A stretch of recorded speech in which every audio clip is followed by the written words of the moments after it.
Welcome back to the show. Oh my goodness, the holidays are right around the corner. I know some of you are feeling a little stressed out, but we keep talking about it on this show. There are ways to make things less stressful, to bring some happiness, some joy into the holiday season. And here to help us with just that, I'm joined by editor and designer Janette Ewen. Janette, welcome.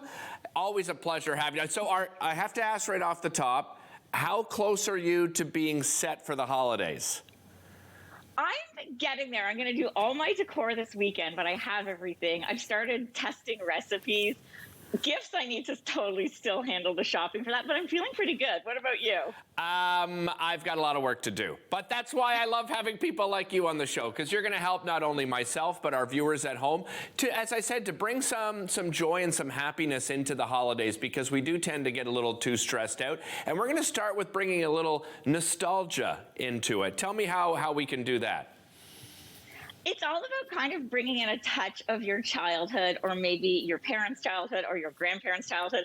This was actually a bit of a fluke. I've got a wreath that I DIY'd here, and there's some ornaments on it that I actually had as a child, but no longer had. And one day I was out walking last winter, and a woman had a table of vintage ornaments she was selling, and I found them and we talked about them. So it becomes a conversation piece, and to refresh it for, today's time, I turned it into a wreath. So I would suggest for shopping your basement or storage and seeing if there's things that are nostalgic to you and you can just update them.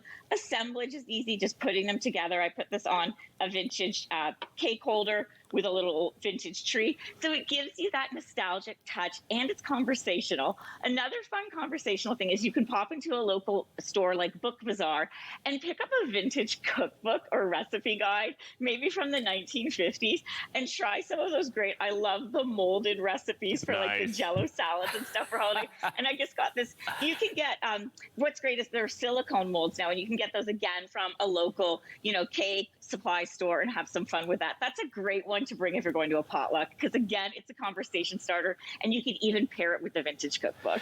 Next thing you suggest is really taking a minimalist approach, and that's specifically with adults. How can we do that? Well, you and I were talking before the show, and you were saying that you're doing Secret Santa, and I was saying I'm just doing one gift for adults. And I think I'm probably going to adopt the Secret Santa approach as well.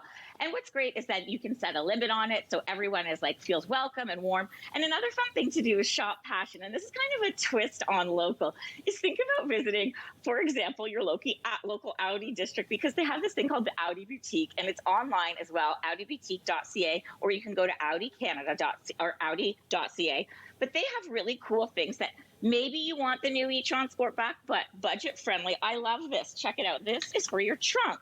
So this is what I actually want for Christmas. Oh, and it that's expands, cool. It folds up. So for a stylist or someone who likes to grocery shop, this is fantastic. And they have other great things like charging, little stands and stuff like that. So it's kind of a nice way to bring in a touch of that luxury. And, that's for the person who really loves passion and sports and Audi and all of that. So that's kind of a fun one, too. Very cool. And you know what? I mentioned stress off the top, and I think sometimes we do that to ourselves, Janette, because we take on too much ourselves. We're afraid to ask for help, but we should be asking for help, shouldn't we? My number one rule when the holidays come to is assign tasks and get those kids, those teenagers, your partner, working for you. So if you're hosting a night, assign someone coats, assign one child that they do garbage cleanup. Maybe another one can pick up the recycling as the evening goes on. So you're not running in and out. You can actually focus on your guests. Now, I actually got a helping hand recently, too. This is kind of fun. We were chatting about this before, where technology has gone. This is the iRobot Roomba J7 self-emptying robot vacuum, and it has an operating system, so intelligence. The J7 Plus will actually get smarter as you have it, and it's going to go out and clean up for me. It will detect things like solid pet waste and avoid them. It self-empties. It's got this great, I love the design of it. This is a nice little leather tab. Everything goes in there. You only have to empty it. It goes up to 2 months without having to empty it, depending on how much pet fur and stuff you have.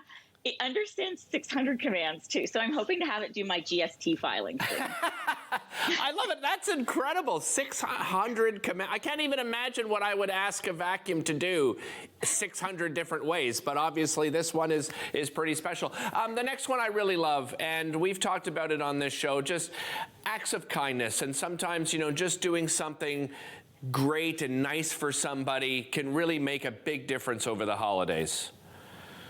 Yeah, huge difference. And I really gravitate towards senior citizens at this time of the year, because it can be isolating sometimes for them, or maybe their children live somewhere else or whatever. So I definitely recommend, if you have a neighbor or a friend, or maybe someone who knows someone who's a senior citizen, offer to take them shopping, offer to take them to the Byward Market and walk them around at their pace. And you can also, wrap gifts for them, which is a simple one, and get the kids involved.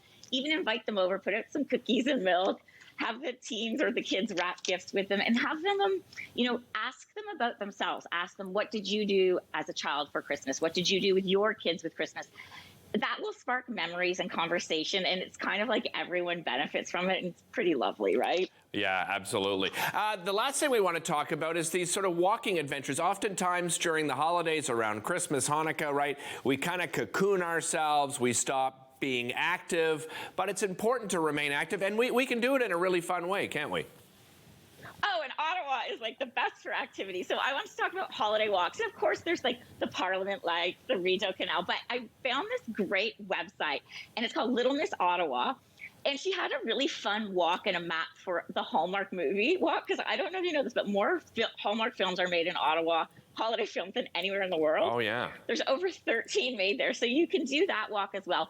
Or you can do a destination walk. I actually just found out in Kingston that the Coca-Cola Caravan is going there, and it's got Santa, and you can walk around and stuff. You can go to coca-cola-canada.ca/holiday for info on that one, which is kind of a fun way to share joy. But I'll have some more of those walks up on my Instagram throughout the season, because when I was researching this, so impressed with Ottawa. Even there's Saunders, I'm going to get this right, the Saunders Saunders Christmas Farm. They have a holiday light festival you can walk as well, and that has a $20 entry fee.